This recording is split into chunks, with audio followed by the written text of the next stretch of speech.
Dream. This is a show where authors are able to talk about how they write their books, how they publish their books, and how they market their books. We are found on Facebook. Just look for The Writer's Dream. If you wish to be on the show, please message me through the Facebook page. We are also on YouTube. You have to look for my name, Linda Maria Frank. Just click on my name and my picture, and many interviews will come up. If you're interested in reading and writing, and you're interested in local Long Island authors, please visit us on YouTube.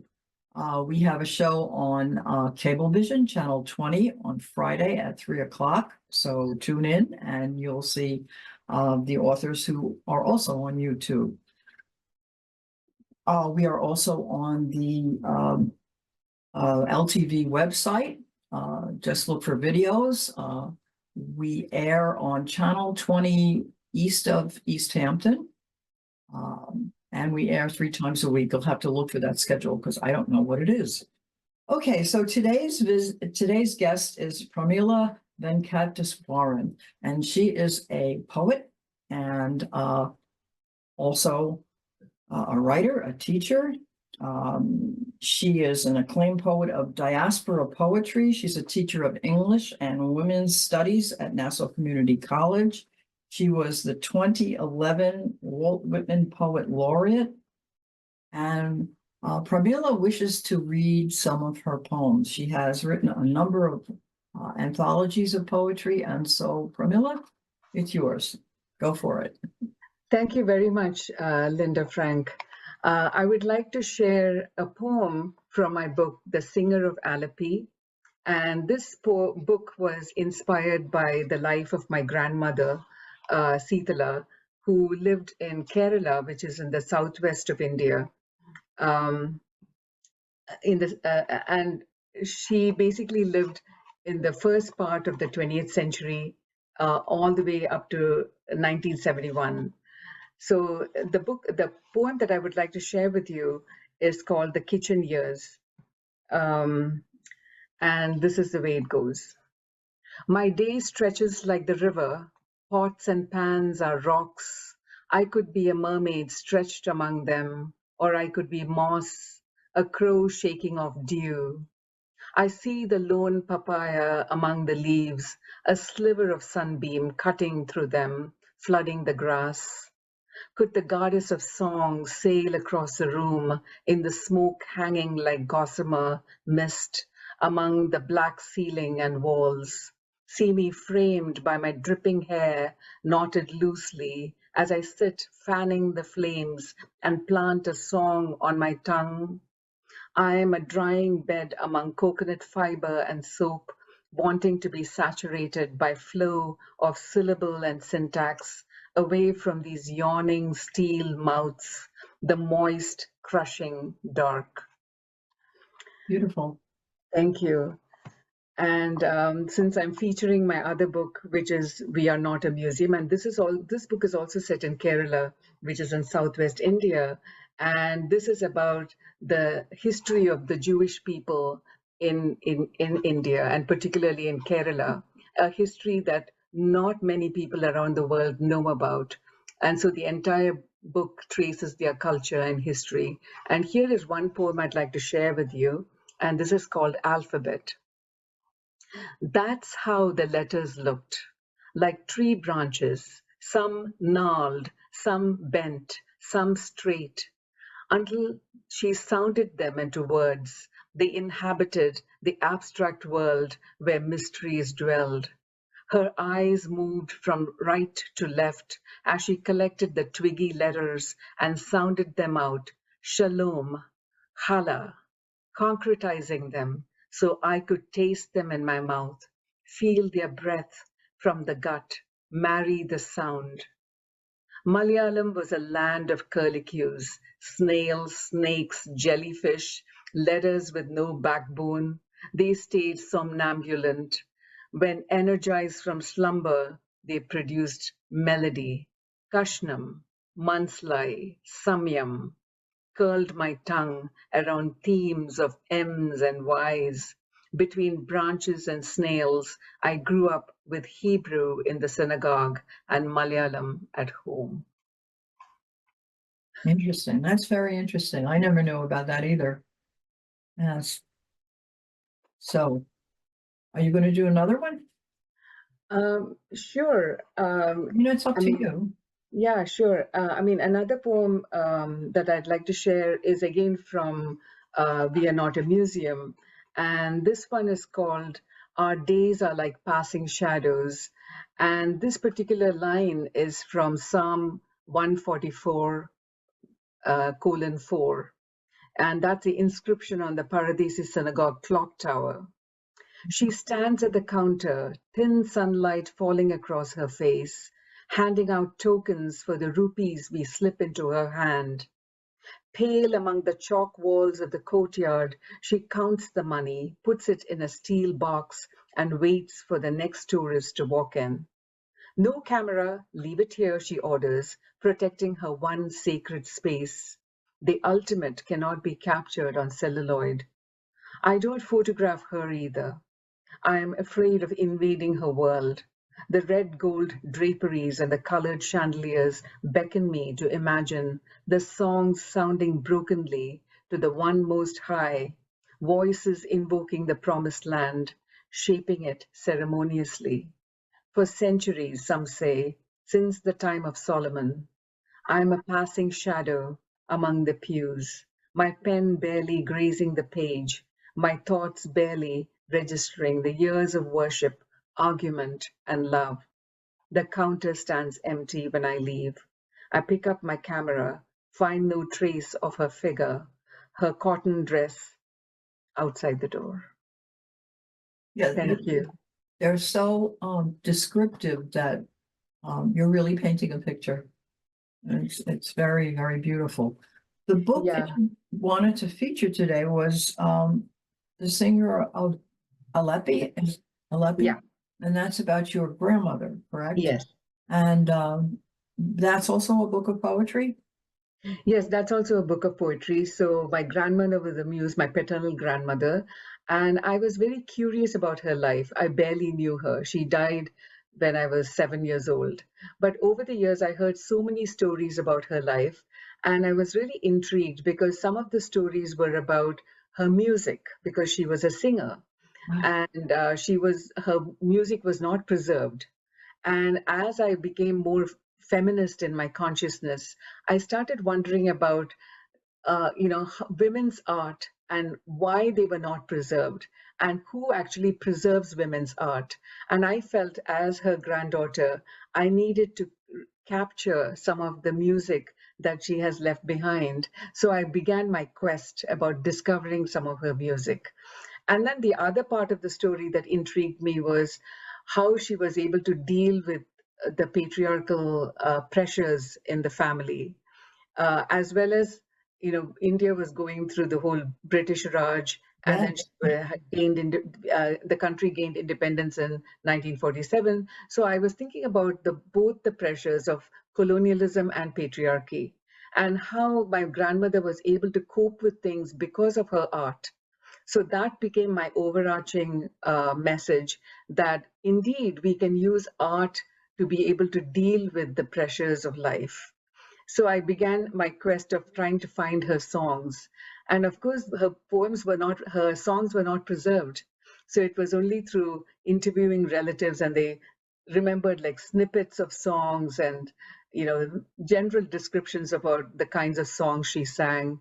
And so through that, I started putting together her life story and also capturing many of the songs. So many of the poems are basically songs that I tried to recreate in English meter. I see. That must have been quite a job. Were these songs that were traditionally sung by singers, but was it a matter of, because of the British rule, that these were really not something that was preserved, they were suppressed, or that was a tough time to live in India? The songs were very much around, in the sense, folk songs. We still hear people singing those folk songs. And she also loved classical music, so she would sing that. But in addition to that, she was improvising on her own. So she would create songs and sing them. And it would be for anything. Like if she's inviting people to a feast, she would sing a song about, oh, please come to dinner. So it was very humorous and interesting. And that's why I think the family remembered many of these songs, because she took every opportunity to create and sing. So it showed like a very happy picture, that she found happiness. Now, when I was reading about this, was she your muse, or did you have a muse before her? Because obviously you went to search for her after you Well, were. I had several muses, but the thing is, for many years, I think I was thinking about my grandmother as the muse, because I think I felt I had inherited her tendency, to create Mhm. art, tendency to create poetry. So I felt like, oh, here is the connection between me and someone in my lineage. So I sort of found my foremother. So I call her my foremother of poetry. I mean, we have several foremothers. I mean, I have all the people who are published, before us, all the poets, they are foremothers. Especially, I'm talking about the women poets, whether it's American, British, or Indian, or any other. So I have several poets that I really love. Oh, that's Um, great. I know poets are a very close-knit group. I have learned in my travels through authors on Long Island and also poetry on Long Island. There's a lot of a lot of poets, a lot of poetry circles, a lot of places you can read your poetry, which I think yeah. is really great. Do you have a favorite poem from the singer of Aleppi? Um, I mean, there are several. Maybe I should read you a poem that captures a folk song. Okay, But this is pretty long, so I'm going to read just a few, stanzas. So the Kerala is famous for its boat song. So we have the boat races there. So this is a song that is, uh, that has a percussive beat and a percussive accompaniment. I see.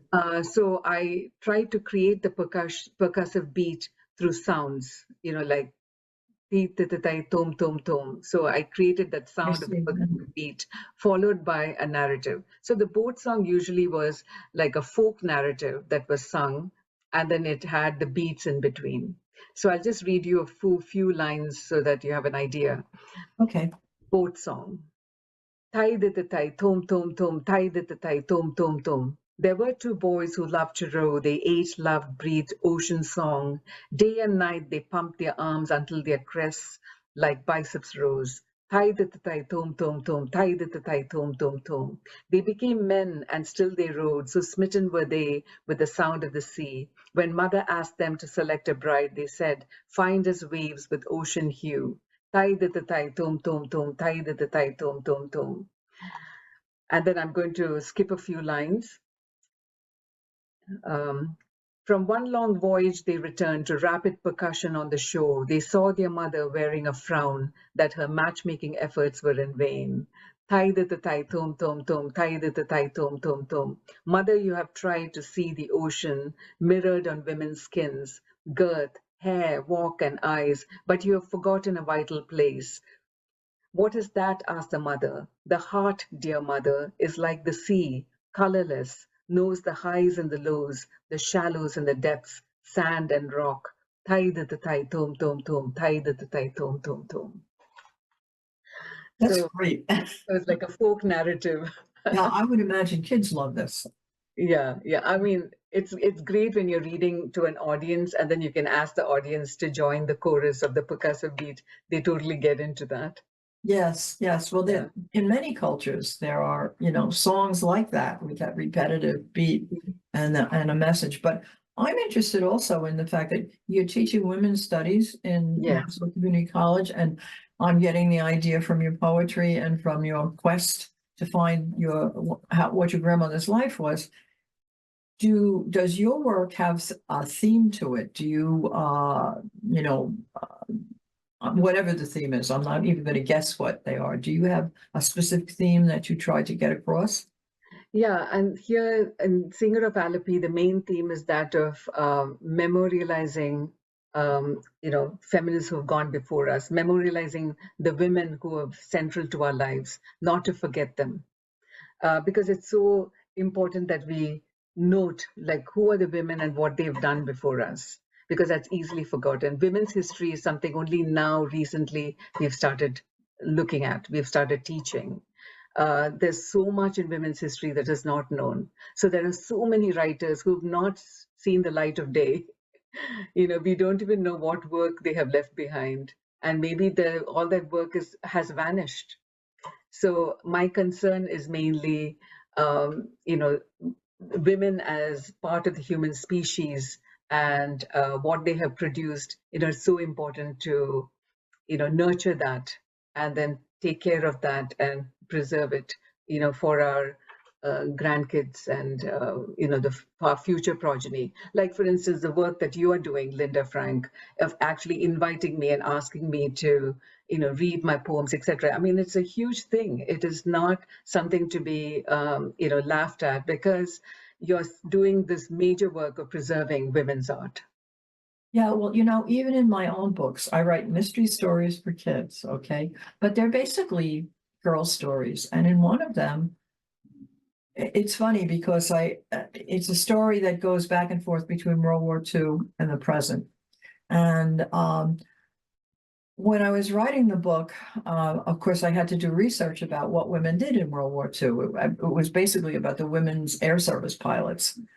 But then I began to realize that my mother, my father's girlfriend after my mother died, my aunt, my favorite cousin, that they all took part in the tapestry of the history of the United States, and bringing us to wherever we are now, but bringing us, and they did such an important part. And I have a friend who teaches history, and he says, without the women, we would have never won World War II. So, it kind of raised my consciousness about this whole story of women. And I think it's up to us to preserve those stories. And I think that's wonderful that you do that.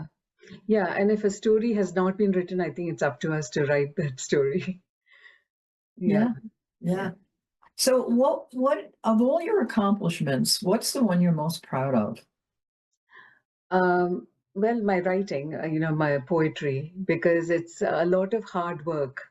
Yes.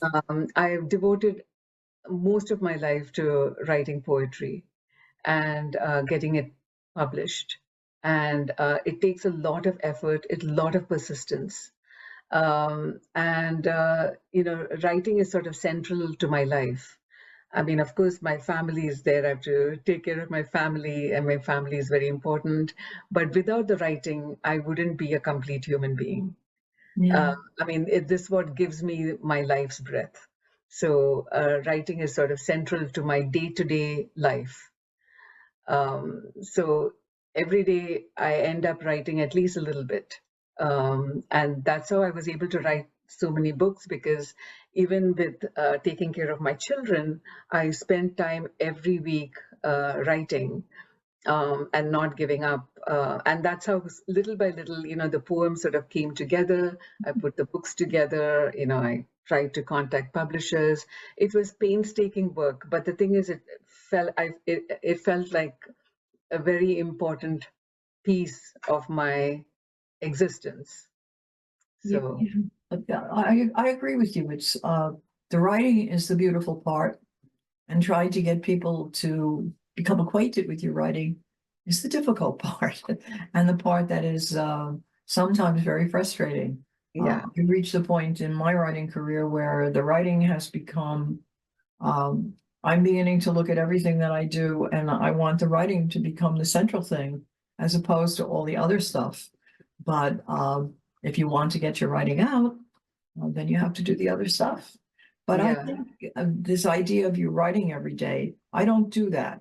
And I really sit and think that I should, because when you write every day, you really get to know yourself. And Right. yeah, And also you're basically strengthening that muscle. You're toning that writing muscle, um, because it's so much easier for that language to flow when you're writing every day. yeah, And the thing is that we are working with language, and it's so hard to find the language to express exactly what you're thinking. And for that to happen, one has to really exercise that muscle every day. yeah, Um, you're absolutely right. yeah. Absolutely right. Um, you're a teacher, I'm a teacher. What do you want your students to take away from your classroom? Um, One of the things that I try to inculcate in my students is the sense of, you know, believing in oneself, believing in what one is writing about. Because very often, even myself as a young writer, I would doubt myself and I would feel negative about what I've written. But then, as I kept writing, I learned that one has to believe in oneself in order for one's writing to really matter. Yes. Because no one else is going to come there and tell you, oh, I believe in your writing. You have to first believe it in yourself. So that's one message that I give my students, that trust what you're writing, believe in what you're writing, and then go for it. And then the other message that I give them is the concept of sadhana. Sadhana is an Indian word which means practice. It's just like, for example, yoga. Yoga is a sadhana or practice. It's a daily practice. Same way writing has to be a sadhana. Like It a has to be discipline. a practice, a discipline. Yeah. Right, right. So these are, I think, two major things. Believing in one's own writing, so you're believing in yourself, and then the concept of discipline. Yes, discipline is important in everything you do in your life. Okay, I would like to read some of your reviews that I found on where your books are.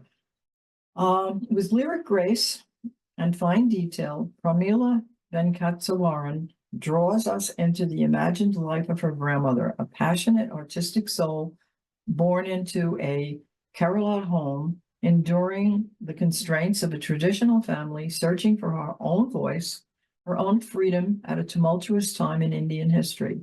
Moving through the cycles of day and night, these poems evoke the arc of a woman's life from the blossoming of young adulthood into the decay of old age. I really like that idea, decay of old age. And this is from Mina Alexander. She's an award-winning poet, Guggenheim Fellow. You have some pretty impressive people who like you, author of Illiterate Heart and Atmospheric Embroidery. And another one is fine poet as she is. Pramila also turns chronicler of her grandmother's life in The Singer of Aleppi. From the grandmother's unhappy married life, she turns to her singing, charts out what the old lady's mother told her. Sing your heart out, you are wedded to words till your tongue is ash. I really like that. Yeah. Obviously, this is a poet's chronicle, studded with images like champak and hibiscus dripping their dye, even as the rain comes down, or those splendid lines on a hurricane lamp as we watch the burnt wick swell with oil and burst into a tall petal of flame. Pramila is one of our finest diaspora poets today, and this is from Keki Durawala, winner of the Padma Shri and Sahitya Academy Award, author of The Keeper of the Dead Under Orion and Night River. We have a few minutes left. Do you have any messages that you would like to say, or anything else you'd like to say about your career? Yeah, sure. And I think, my latest book is We Are Not a Museum. And I'd like to say something about that because I think this is a very important book for me in my career because in hindsight, after having published it and having it reviewed, I'm thinking, oh, this is a testament to the kind of peaceful coexistence among people that is possible. And it has been historically present. And this is something that all countries around the world can take as an example, because currently we are seeing the kind of intense ethnic nationalism in so many places, like in India and Israel. And I think here is an example of how people coexisted peacefully. And it's been for so many centuries, because Jews in Kerala arrived since the 3rd century, and then again later in the 15th century. So there were like two major voyages from the Middle East and Spain into Kerala. And so it's been so many centuries of different cultures coexisting together, different faiths coexisting together, and influencing each other in such positive ways. So I feel that these poems, whether it's a Singer of Alleppey or We Are Not a Museum, they're poems about joy. It's about how to find that kind of joy, through art, through expression, through making food, sharing, living with others, being Human open. experience. It's all of those things, and welcoming other people into your lives and being inclusive. So I think it is that kind of joyful sharing that I would like to communicate to my audience, and also finding joy in oneself. Much needed today. It was a pleasure to have you on. And I welcome you to Long Island Authors Group. I'm going to put a little plug in for them, and we're happy that you're working for them. And again, thank you. Thank you so much, Linda Frank. This is really very special that you invited me here to talk to you. I have enjoyed this immensely. Thank you. Thank you. Pleasure. Good luck. I'm going to read your book. Thank you.